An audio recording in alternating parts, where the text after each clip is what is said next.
So we're moving on with our 48 Laws of Power energy reading series. The 48 Laws of Power is a book written by Robert Greene, and this is law number 28, interaction with boldness. So this law speaks to having audacity, making decisions that you know you need to make without hesitation. So on a spiritual level, this is about acting on your intuitive nudges. Remember that your intuition is your navigation system here in this 3D reality, leading you to your blessings, your goals, and even protecting you from unnecessary situations. Your intuition, of course, is also a form of protection, keeping you out of danger. So trusting your intuition and following it requires that you know the voice of your soul, okay? So you need to work on yourself. Using your personal power to take action without overthinking or waffling really demonstrates your trust in God and in the universe, right? In other words, you're doing your part in the manifestation process when you act. People are so afraid to make mistakes because they don't want to look stupid. So the vast majority of people choose to live a mediocre life.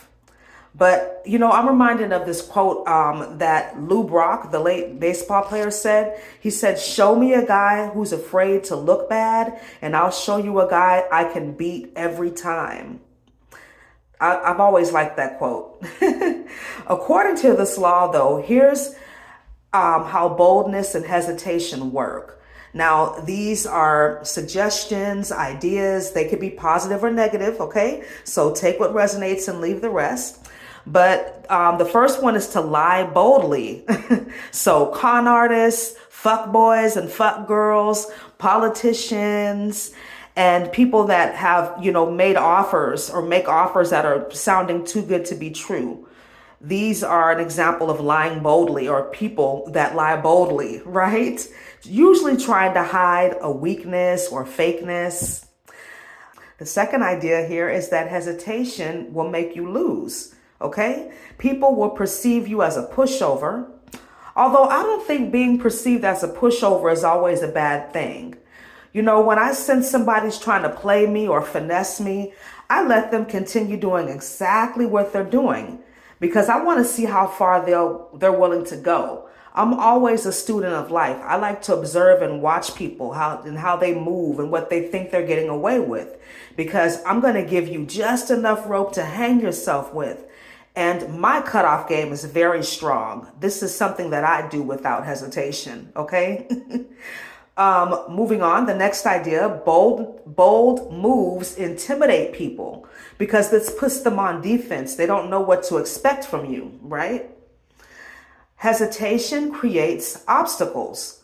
The more you delay doing something you know you need to do, the more opportunity you create for obstacles and challenges to get in the way of your goal or whatever it is you're trying to do.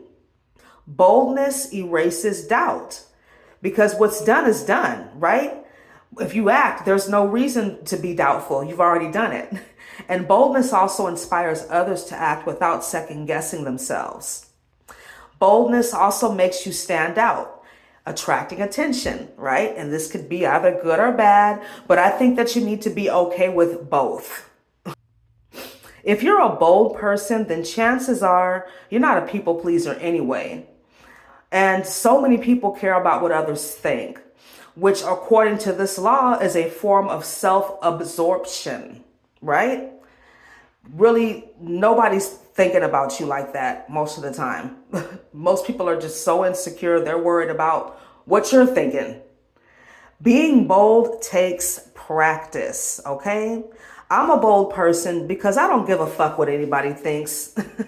But I've been through so much in my life that I've, had the potential to be timid or to be a shameful person or to be, in regret or whatever, right? But I also know that I have the ability to choose.